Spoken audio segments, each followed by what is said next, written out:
Morning students, आज हम भारतीय प्रागैतिहासिक कला पर चर्चा करेंगे। ये कोटा यूनिवर्सिटी के पाठ्यक्रम के अनुसार बीए सेकेंड ईयर की फर्स्ट यूनिट का फर्स्ट टॉपिक है।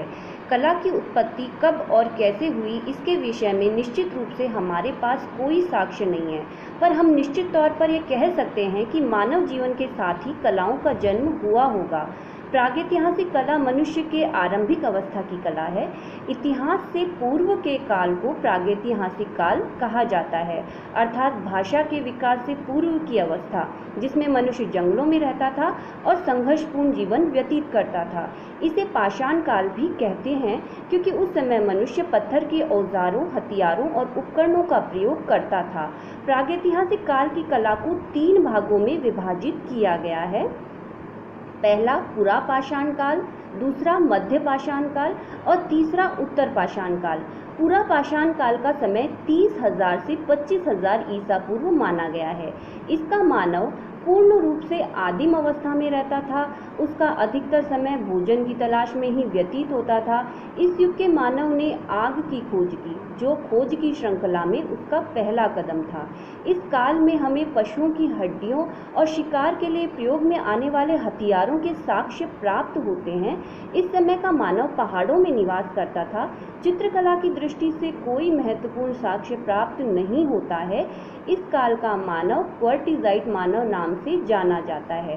भारत में इस काल के मानव के साक्ष्य दक्षिण भारत से प्राप्त होते हैं। पाषाण काल का समय 25,000 से 10,000 ईसा पूर्व तक माना जाता है। यह काल पूर्व पाषाण और नव पाषाण के मध्य का समय है।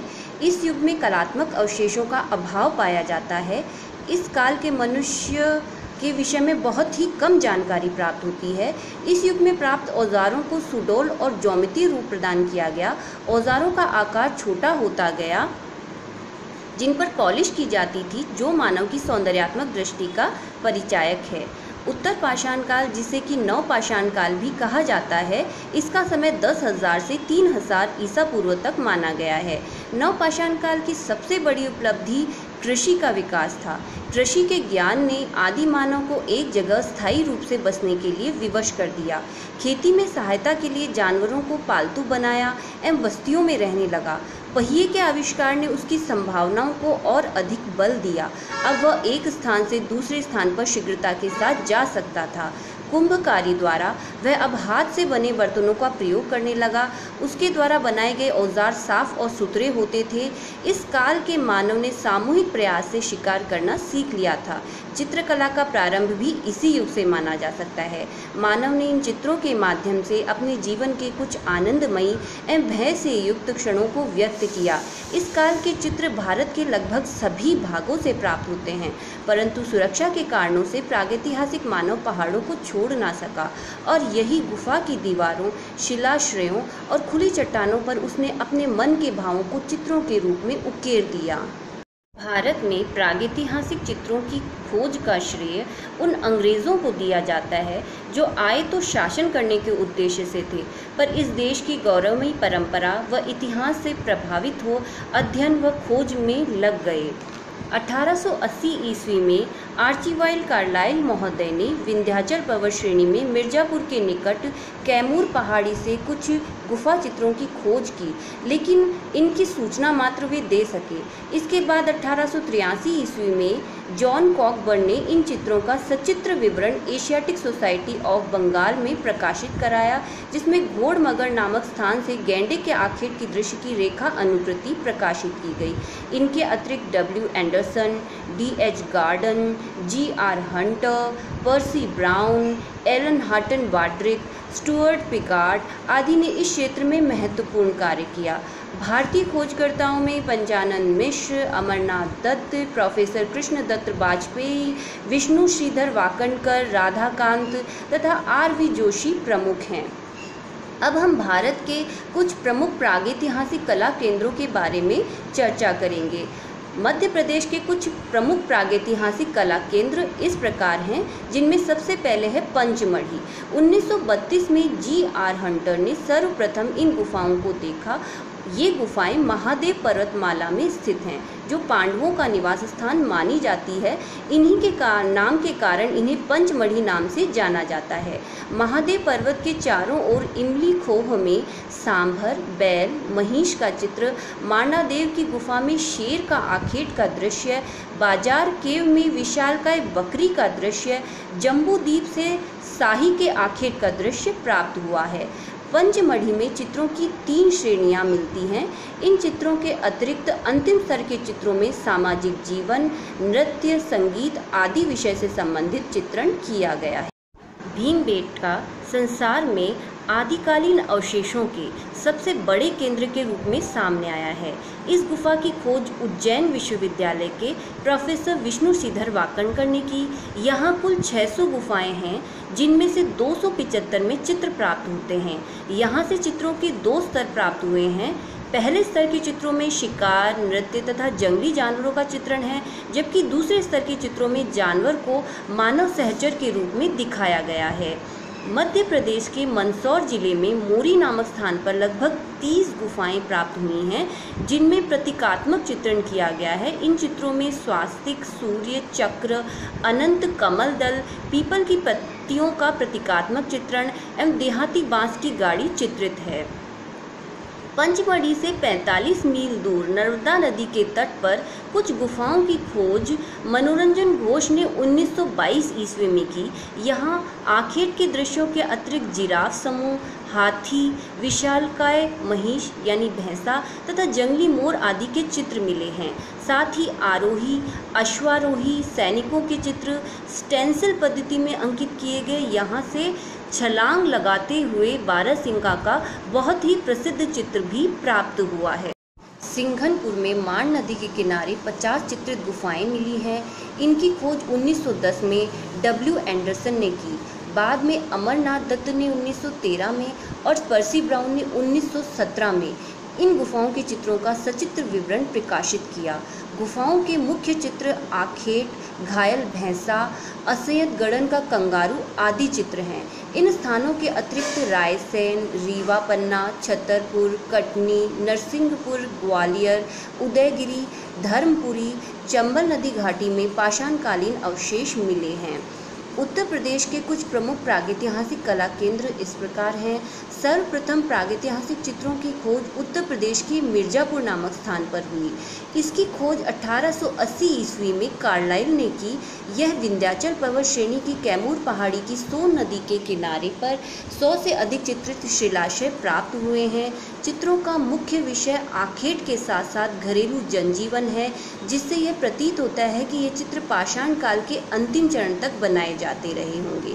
प्रमुख गुफाओं में कोहबर, विजयगढ़, भलडरिया, लिखुनिया, कांडादेव, बागापत्री, घोड़मगर आदि मिली हैं। इनमें से घोड़मगर से गैंडे के आखेट का दृश्य, मेहंडरिया से ऊंट के आखेट का दृश्य, भलडरिया से सुअर के आखेट का दृश्य प्राप्त हुआ है। यहाँ पर अधिकांश चित्र गेरू रंग से बने हैं। बांदा में प्रागैतिहासिक चित्रों की खोज 1907 में सिल्वर रॉट ने की। मनिकापुर के निकट प्राप्त एक शिलाश्रय से अश्वारोहियों के चित्र प्राप्त हुए हैं। यहाँ से प्राप्त पहिया रहित छकड़ा गाड़ी का चित्र अवशेष भी प्रसिद्ध है। बिहार में चक्रधरपुर, शाहाबाद आदि स्थानों से लेटे हुए शिकारी नृत्य करती हुई आकृतियाँ एवं प्रतीकात्मक चित्र प्राप्त हुए हैं। चंबल नदी की घाटी, अलनिया, भरतपुर तथा गागरौन से राजस्थान में कुछ प्रागैतिहासिक चित्र प्राप्त हुए हैं, जिनका समय लगभग 5000 ईसा पूर्व के आसपास माना जाता है। अलनिया के चित्रों को स्थानीय लोग सीता जी के मांडने नाम से संबोधित करते हैं। दक्षिण भारत में बेल्लारी गुफा की खोज 1892 ईस्वी में एक अंग्रेजी अधिकारी एफ फासेट ने की। इससे पहले ब्रुसफुट नामक विद्वान ने 1863 में पल्लावरम नामक स्थान से प्रस्तर उपकरणों की खोज की थी। यहाँ आखेट के अतिरिक्त प्रतीकात्मक चित्रों की बहुलता मिलती है। एक गुफा में षटकोण का चिन्ह भी प्राप्त हुआ है। पर्सी ब्राउन ने इन चित्रों को स्पेन की कोबुल गुफाओं के समान माना है। वायनाड के एटकल इन गुफाओं की खोज एफ फासेट ने 1901 में की। यहाँ से भी बेलारी के समान ही चित्रावशेष प्राप्त हुए हैं। बिल्ला सरगम यहाँ से पाषाणकालीन अवशेषों के अतिरिक्त प्रतीकात्मक चित्र भी प्राप्त हुए हैं। अब हम प्रागैतिहासिक चित्रों की विशेषताओं के बारे में बात करेंगे। चित्रों के विषय अर्थात प्रागैतिहासिक मानव ने किस विषय पर चित्रकारी की। प्रागैतिहासिक कालीन मानव का अधिकांश समय आखेट में व्यतीत होता था। शिकार उसके विचारों एवं मस्तिष्क पर इतना हावी हो चुका था कि वह इनकी स्मृतियों को रेखाओं के माध्यम से पत्थरों पर उकेरता गया। आदिम मानव भयंकर जानवरों की शक्ति के सामने अपने को तुच्छ पाता। जैसे जैसे उसने अपने ज्ञान और विवेक से इनके ऊपर विजय प्राप्त की, वैसे ही उसके द्वारा बनाए गए चित्रों में जानवरों का आकार छोटा होता गया। मनुष्य की जीवन शैली में परिवर्तन के साथ ही विषयों में भी परिवर्तन आया। जिन पशुओं का वह आखेट करता था उन्हें पालने लगा, उनकी सहायता से कृषि करने लगा। कृषि के आविष्कार ने मनुष्य की दिनचर्या में व्यापक परिवर्तन किए। अब वह बस्तियों में स्थायी रूप से रहने लगा था। इस समय के चित्रों के उदाहरण भीमबेटका से प्राप्त ग्राम्य जीवन, पंचमढ़ी से संगीत का आनंद लेते हुए आदि हैं। इनके अतिरिक्त स्वस्तिक, सूर्य, चतुष्कोण इत्यादि प्रतीक चिन्हों का निर्माण भी आदिम मानव ने किया। चित्रण प्रविधि अर्थात उसने चित्र किस तरह से और किस सामग्री से बनाए। आदि मानव ने चित्रों में रंग भरने के लिए रंगों को चर्बी में मिलाकर किसी रेशेदार लकड़ी या नरकुल की कुंची बनाकर चित्रों में भरा है। रंगों को मिलाने के लिए जानवरों की हड्डियों का प्रयोग किया जाता था। इस काल के मनुष्य ने खनिज रंगों का प्रयोग किया है जो उसे आसपास आसानी से उपलब्ध हो जाते थे। इनमें लाल, पीला और काला रंग प्रमुख हैं। चित्रों के निर्माण के लिए सर्वप्रथम एक नुकीले पत्थर से आउटलाइन कर ली जाती थी, तत्पश्चात उसमें रंग भरे जाते थे। प्रागैतिहासिक कालीन मानव की चित्रण शैली को 5 भागों में विभाजित किया जा सकता है। पूरक शैली जिसमें उसने संपूर्ण चित्र में रंग भरा है। अर्धपूरक शैली जिसमें उसने आधे चित्र में रंग भरा है। रेखा शैली चित्र मात्र रेखाओं की सहायता से बनाया है। अलंकृत शैली चित्र बनाने के बाद उसने चित्र को सजा दिया है। शेपांकन शैली बीच में कोई भी वस्तु या हाथ इत्यादि रख कर उसके चारों ओर रंग छिड़क दिया जाता था, जिसे शेपांकन शैली कहा गया। इसे स्टेंसिल विधि भी कहा जाता है। रंगों द्वारा चित्रण के अतिरिक्त उसने कर्षण चित्र बनाए जिन्हें ब्रूजिंग्स कहा जाता है। इसमें किसी नुकीले औजार से चित्र को दीवार पर खुरच दिया है। उत्कीर्ण चित्र इसमें नुकीले औजार से चित्र को और अधिक उकेर दिया गया है और तक्षण चित्र में चित्र को और भी अधिक उभार दिया जाता है नुकीले औजारों की सहायता से। प्रागैतिहासिक मानव की चित्रण विधि को भी 5 भागों में बांटा जा सकता है। एकाकी अंकन इसमें एक ही पशु या एक ही मानवाकृति बनी है। समूहांकन इसमें पशुओं को या मनुष्यों को समूह में अंकित किया है। आबद्ध अंकन इसमें चित्र बनाने के बाद उसे किसी चौकोर खाने से, त्रिकोण से या रेखाओं के माध्यम से उसने आबद्ध कर दिया है। भावानुसार अंकन जो भी पशु आकृतियाँ या मनुष्य आकृतियाँ बनाई हैं उनके मन के भावों को उसने चित्र में अंकित करने का प्रयास किया है। और गतिशील अंकन जो भी पशु आकृतियाँ बनाई हैं उन्हें गति में दिखाया है, यानी दौड़ते हुए बनाया है या चलते हुए बनाया है। ऐसी मनुष्य आकृतियों को भी किसी न किसी क्रिया में उसने प्रवृत्त दिखाया है। प्रागैतिहासिक काल की कला में रेखांकन को प्राथमिकता दी गई है। प्रागैतिहासिक मानव ने अपने अधिकांश चित्रों में केवल रेखाओं का ही प्रयोग किया है। केवल रेखाओं के माध्यम से ही उसने अपने अधिकांश चित्र बनाए हैं। चित्रण का उद्देश्य प्रागैतिहासिक मानव ने चित्र क्यों बनाए? जिस समय उसे जीवन यापन के लिए भी अत्यधिक संघर्ष का सामना करना पड़ रहा था, ऐसी परिस्थितियों में इसने चित्र क्यों बनाए? इसके कुछ कारण इस प्रकार हैं। अपने चारों ओर के वातावरण की स्मृति को बनाए रखने के लिए, अपने चारों ओर वो जो कुछ भी देखता था उन्हें हमेशा के लिए जीवित रखने के लिए उसने अपनी स्मृति को बनाए रखने के लिए चित्र बनाए। विजय का इतिहास व्यक्त करने के लिए, आखेट में विजय प्राप्त करने के पश्चात उसके इतिहास को व्यक्त करने के लिए उसने चित्र बनाए। अमूर्त भावना को मूर्त रूप देने के लिए, जो कुछ भी वह उसकी भावनाएं थी वो अमूर्त थी, उन्हें मूर्त रूप देने के लिए, उन्हें दूसरों के सामने साकार करने के लिए उसने उनके चित्र बनाए ताकि वह अपनी भावनाओं को दूसरों के समक्ष व्यक्त कर सके, क्योंकि उस समय साक्षरता का आविर्भाव नहीं हुआ था। भयवश या इच्छा पूर्ति की भावना से भी उसने चित्र बनाए। वह प्राकृतिक प्रकोपों से, प्रकृति की शक्तियों से या जानवरों से डरता था और अपनी इच्छा पूर्ति की भावना से उनके चित्र बनाकर वह उनकी पूजा करता था। आखेट की सफलता हेतु जादू टोने के लिए भी उसने चित्र बनाए होंगे। मतलब कि आखेट पे जाने से पहले उसने उनके चित्र बनाए और स्वयं को आखेट में विजय प्राप्त करते हुए दिखाया। इससे उसे ऐसा लगता होगा कि आखेट में भी उसे विजय प्राप्त होगी, अतः जादू टोने की भावना से प्रेरित होकर भी उसने चित्र बनाए होंगे। अलंकरण या सजावट की प्रवृत्ति से जिन स्थानों पर वह रहता था यानी कि गुफाओं में, उनको सजाने के लिए भी उसने चित्र बनाए होंगे। देवीय प्रकोपों से रक्षा हेतु प्रतीक चिन्हों जैसे स्वास्तिक, त्रिकोण, सूर्य, चौखुटा खाना इत्यादि का निर्माण उसने किया होगा। अंत में हम प्रागैतिहासिक काल से संबंधित कुछ महत्वपूर्ण बिंदुओं के बारे में चर्चा करेंगे। प्रागैतिहासिक मानव के चित्रण का उद्देश्य अपने विचारों को दूसरों के समक्ष व्यक्त करना था।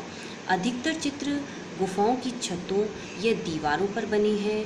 खनिज रंगों में गेरू, रामरज, हिरौंजी, चूना पत्थर, खड़िया और रासायनिक रंगों में कोयला तथा वनस्पति रंगों में हरा, जो कि पेड़ों की पत्तियों से प्राप्त हुआ है, का प्रयोग किया। गुफाओं में चित्रों के अनेक स्तर मिलते हैं, यानी कुछ चित्र बहुत पुराने हैं और कुछ बाद के हैं। अधिकतर चित्र सरल रूपों में या ज्यामितीय आकारों में ही बनाए गए हैं। प्रागैतिहासिक चित्रों की खोज का सर्वप्रथम और सर्वाधिक श्रेय कॉकबर्न और कार्लाइल महोदय को ही दिया जाता है। दक्षिण भारतीय गुफाओं के चित्र स्पेन की प्रागैतिहासिक गुफाओं के चित्रों के समान है। ज्यामितीय या प्रतीकात्मक चित्रों का विकास नवपाषाण युग के अंतिम समय में हुआ माना जाता है। प्रागैतिहासिक मानव जादू टोने में विश्वास करता था, इसलिए उसने प्रतीक चिन्हों का निर्माण किया, जैसे स्वास्तिक, चतुष्कोण, षटकोण इत्यादि। अधिकांशतः उसने कोणीय रेखाओं से चित्र बनाए हैं और अधिकांश चित्र मात्र रेखा चित्र हैं, अर्थात रेखाओं से ही उसने चित्र बनाए हैं, उनमें रंगों को नहीं भरा है। लोक कलाओं में और जनजातीय कलाओं में प्रागैतिहासिक कला के समान आज भी चित्रण देखने को मिलता है। मध्य प्रदेश की कई गुफाओं में शेपांकन पद्धति अर्थात स्टेंसिल पद्धति में चित्रण हुआ है। तो स्टूडेंट्स, हमारा ये टॉपिक यहीं पर कंप्लीट होता है। आगे भी इस तरह के लेक्चर्स मैं इस यूट्यूब चैनल पर अपलोड करती रहूँगी, सो आप इस यूट्यूब चैनल को ज़रूर से सब्सक्राइब कर लें।